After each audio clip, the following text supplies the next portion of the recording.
There are very few sounds in gaming that instantly transport people back in time.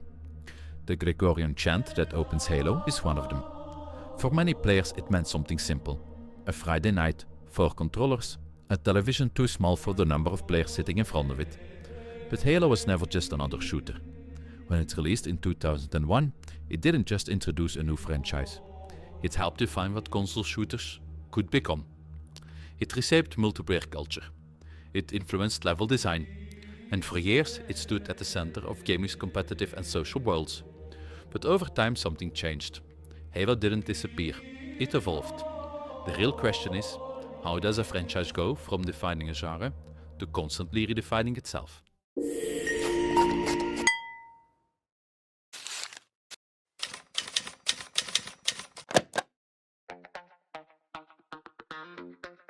At the start of the 2000s, first-person shooters were already thriving, but mostly on PC.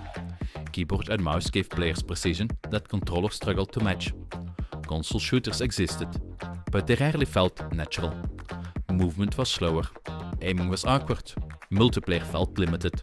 Then, Halo Combat Evolved arrived alongside the original Xbox, and it quietly solved several problems at once.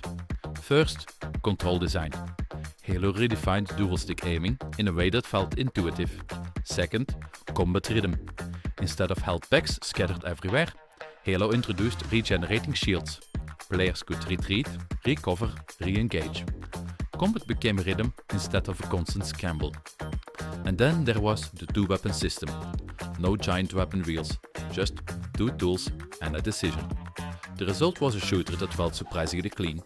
Not chaotic, not cluttered, just focused. And for console players, that focus changed everything.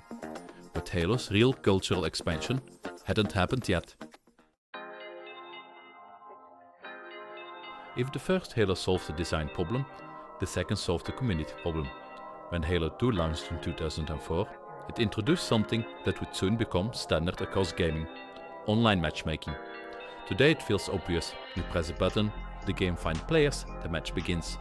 But at the time, this level of seamless multiplayer was rare. Halo 2 turned into a system.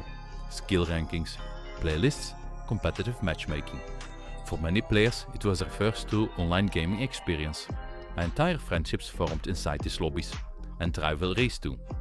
Maps like Lookout and Midship became legendary arenas. Strategies evolved, tactics spread. And Halo wasn't just a game anymore, it was a culture. But with that popularity came something else: expectations. And expectations can be difficult to maintain forever. By the time Halo 3 released in 2007, Halo had reached its cultural peak. Midnight launches, massive online populations, competitive tournaments.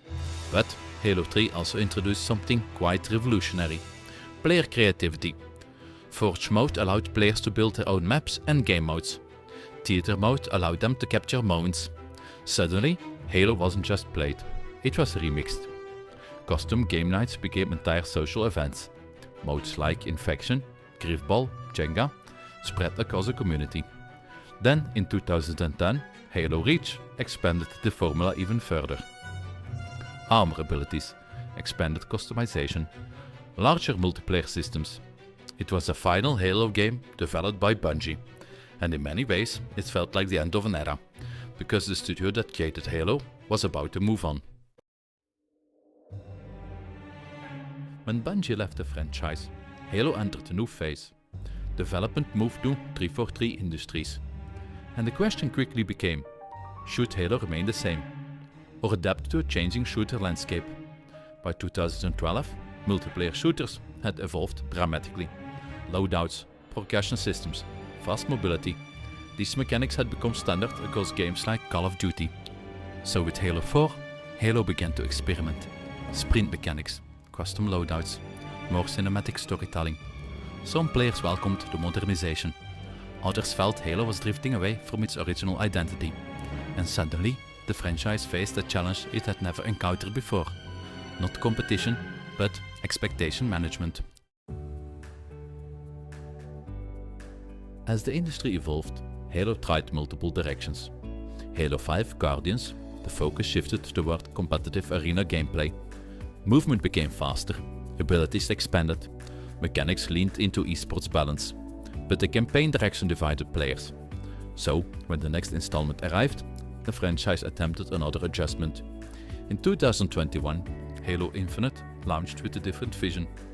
An open-world campaign, classic Halo combat sandbox, and a multiplayer model built around live-service updates. It was both a return to the past and an attempt to fit into the modern ecosystem. Free-to-play multiplayer, seasonal content, and growing support. But the challenge remained the same. How do you preserve a franchise identity, while also keeping it relevant in the rapidly evolving industry? Today, Halo occupies a different place in gaming. It is no longer the undisputed center of the multiplayer shooter world. The genre itself has expanded dramatically. Battle royales, hero shooters, extraction shooters. The landscape is far more crowded, and yet Halo still remains. Not as a dominant force as it once was, but as something else, a foundation.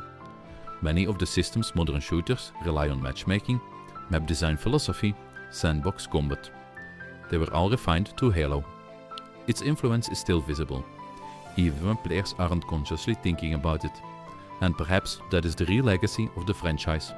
Not simply the games themselves, but the systems they helped establish. At the beginning of this story, we asked a simple question. How does a franchise go from defining a genre to constantly redefining itself? Halo's answer is surprisingly simple. It evolves, sometimes smoothly, sometimes awkwardly, sometimes controversially, but always moving forward. The multiplayer landscape that Halo helped create has grown far beyond a single franchise. Yet, the echoes remain. In the design of modern shooters, in the language of multiplayer systems, and in the memories of players who still recognize that opening chant. Because some games define moments, others define eras. Halo managed to do both.